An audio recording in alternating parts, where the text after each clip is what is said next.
200 ரூபாய் செலவு பண்ணிட்டு இந்த ஊருக்கு வந்திருக்கிறோம். அந்த ஒரு ரூபாயை அவன்கிட்ட இருந்து வாங்காம விடக்கூடாது.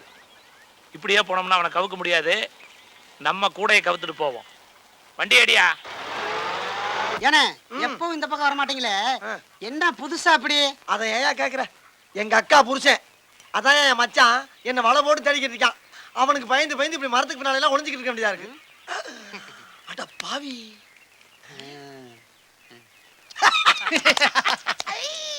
இப்போ ஓம் முடி என்கிட்ட மாட்டிக்கிடுச்சுல, என்ன பண்ண போற? இப்ப நீ என்கிட்ட மாட்டிக்கிட்டிய, என்ன பண்ண போற? எது? நான் உன்கிட்ட மாட்டிக்கிட்டடா.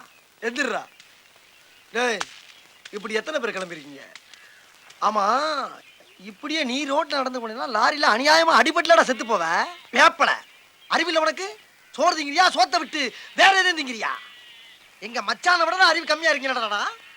என்ன கூடயா கூடையாடு எடுக்க மாட்டியா?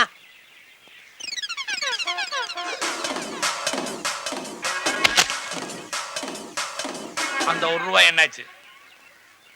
எடுக்கல. தர்றேன்னு சொல்லு, ஆனா எடுக்கலன்னு மட்டும் சொல்லாத.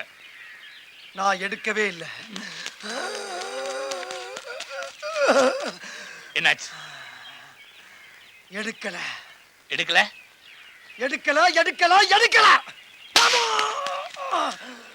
200 ரூபாய் செலவு பண்ணிட்டு வந்திருக்கேன். மறுபடியும் வருவேன். அந்த ஒரு ரூபாயை வாங்காம விட மாட்டேன். என்ன